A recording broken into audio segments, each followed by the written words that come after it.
एक बार एक गांव में कृति नाम की लड़की रहती थी। कृति गांव की ही एक कोठी में रहती थी, जहां कृति के बाबा गांव के सबसे बड़े जमींदार थे। लेकिन उसके पिता की जुआ खेलने की लत ने उसके पूरे परिवार और दौलत को बर्बाद कर दिया। कृति के परिवार में कोई नहीं था। असल में कृति के पापा ने एक बार जुआ खेलते समय अपना सब कुछ दांव पर लगा दिया और वो हार गए। जुए में हारने पर दौलत तो गई ही गई, साथ ही साथ कृति की माँ ने भी तंग आकर जहर खा लिया। कृति की माँ के बाद उसके पिता भी ज्यादा दिन नहीं जिए और ज्यादा शराब पीने से उनका लिवर फेल हो गया और उनकी मौत हो गई। अपने पिता की इस जुए की आदत का सबसे बड़ा शिकार बनी अनाथ कृति। उस बेचारी का क्या दोष था? अब ना ही उसका कोई ख्याल रखने वाला था और ना कोई रोटी देने वाला। पेट पालने के लिए मजबूरन कृति गांव के घरों में झाड़ू पोछा करती।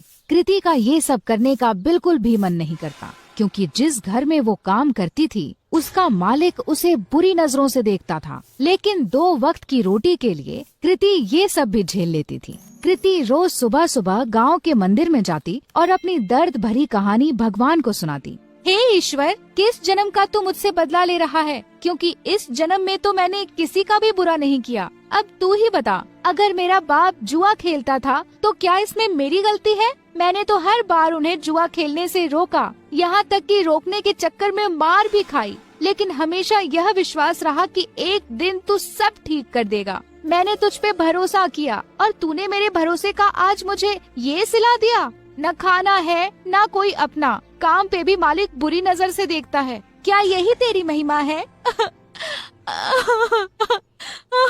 कृति की आंखों में आंसू भर आए और वो वहीं बैठकर फूट फूट कर रोने लगी। लेकिन कृति ने आंसू पोंछे और वहाँ से उठकर जाने लगी कि तभी उस मंदिर के बाहर एक बूढ़ा आदमी दिखा जो उसे घूर रहा था। कृति को लगा कि ऐसे ही कोई भिखारी होगा जो उसे रोता हुआ देखकर घूर रहा हो। कृति उस पर बिना ध्यान दिए वहाँ से तुरंत अपने घर चलती बनी। लेकिन अब तो उस बूढ़े आदमी की कृति को देखने की आदत पड़ गई थी। जब भी कृति मंदिर जाती और भगवान को अपनी आप बीती बताती, वो बूढ़ा वहीं खड़ा उसकी बातें सुनता और उसे घूरा करता, लेकिन कभी मंदिर के बाहर कृति का पीछा नहीं करता। कृति को लगा कि वो बेचारा भीख की आस में उसे देखा करता है। कृति के पास कोई बहुत ज्यादा पैसे नहीं थे, फिर भी वो दान पुण्य करने में बिल्कुल भी हिचकिचाती नहीं थी। एक दिन मंदिर के बाहर खड़ा वो बूढ़ा आदमी जब कृति को घूर रहा था तो कृति भगवान के पास जाने की बजाय उस बूढ़े के पास गई।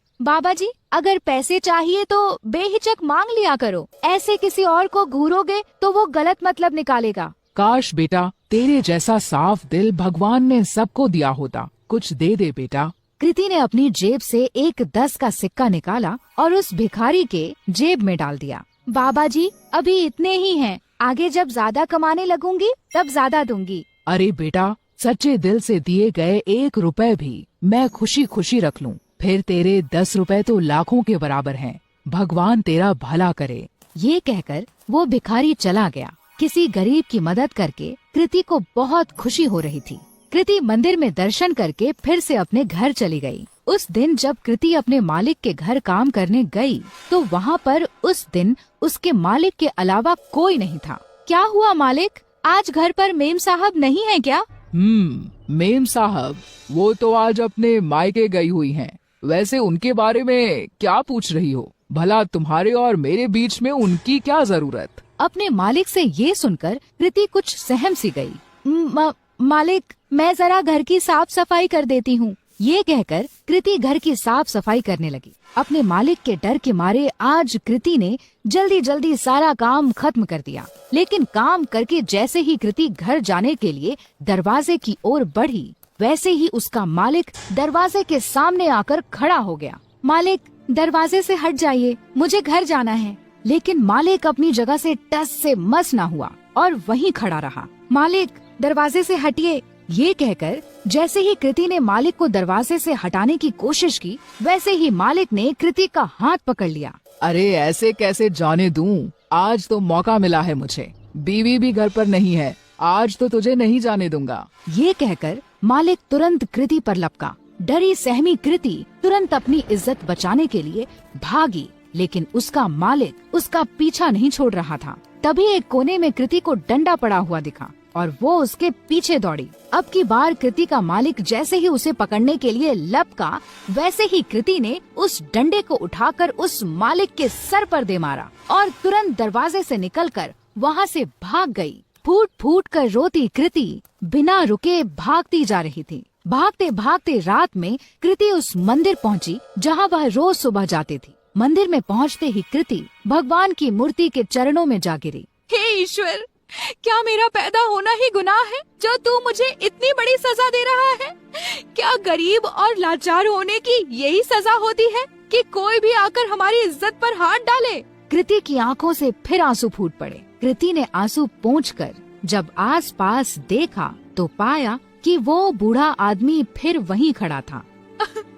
बाबा, अब मेरे पास कुछ नहीं है आपको देने को। बच्चा, मैं तुमसे भीख लेने नहीं बल्कि कुछ देने आया हूँ। लेकिन क्या? तेरी कोठी के पीछे वाले कमरे में एक जादुई खजाना है जो सही समय आने पर अपने आप तेरे हाथ में आ जाएगा। ग्रहों की दिशा बता रही है कि आज ही वो सही समय है। कृति पहले से ही परेशान थी और ये सब सुनकर उसे और गुस्सा आ गया। बाबा जी, आपने मेरा दिल बहलाने के लिए ये सब कहा, मुझे बहुत अच्छा लगा, लेकिन मुझे झूठ पसंद नहीं। ये कहकर कृति अपनी कोठी की ओर चल दी। उसे बार बार ये डर सताए जा रहा था कि अगर उसका मालिक बेहोशी से उठ गया तो उसे जिंदा नहीं छोड़ेगा। वहीं दूसरी ओर उसके दिमाग में उस बूढ़े भिखारी की भी बात चल रही थी। घर पहुँचते पहुँचते आसमान में बादल छा चुके थे और ऐसा लग रहा था कि मानो जैसे बहुत जोर की बारिश होने वाली है। कृति के कोठी में पहुँचने के कुछ देर बाद ही बारिश शुरू हो गई और बहुत जोर से पानी बरसने लगा। मूसलाधार बारिश के चलते कृति की पुरानी कोठी की छत से पानी टपकने लगा। आज तक कभी कृति ने इतनी तेज बरसात नहीं देखी थी। कृति जैसे ही छत की मरम्मत के लिए अपना छाता निकालकर बाहर गई, वैसे ही उसका छाता तेज हवा में फट गया। परेशान कृति फिर अंदर आई और सर ढकने के लिए कुछ ढूंढने लगी। आगे कुछ ना मिलने पर वो कोठी के पिछले हिस्से में चली गई, जहाँ उसके बाबा का पुराना कबाड़ रखा था। ढूंढते ढूंढते उसी कबाड़ में कृति को एक छाता मिला। चलो इसी से काम चलाया जाए। ये कहकर कृति मरम्मत का सामान लेकर जैसे ही बारिश में बाहर निकली, बारिश की बूंदें पड़ते ही उस छाते से सोने के सिक्कों की बरसात होने लगी। कृति को ये सब देखकर अपनी आंखों पर विश्वास नहीं हुआ कि उस बूढ़े भिखारी की बात सच निकली। कृति उन सिक्कों को समेटकर अंदर कमरे में आ गई और उसने उन्हें गौर से देखा तो उन्हें सोने का पाया। खुशी से पागल कृति की आंखों में आंसू आ गए। अब मुझे अपने मालिक के जैसे गंदे लोगों के लिए काम करने की जरूरत नहीं। कृति ने उसी रात अपना सामान बांधा और इस गांव को छोड़कर उस छाते के साथ निकल गई। एक दूर बड़े शहर में जाकर उन सोने के सिक्कों को बेचकर कृति को खूब पैसे मिले, जिससे उसने एक घर, एक गाड़ी और अपनी सारी ख्वाहिशें पूरी कर ली। यही नहीं, उसने अपना खुद का बिजनेस ही शुरू कर दिया। इस तरह कृति की सारी गरीबी उस जादुई छाते ने दूर कर दी और अपने गंदे मालिक से बहुत दूर कृति सुकून से अपनी जिंदगी जीने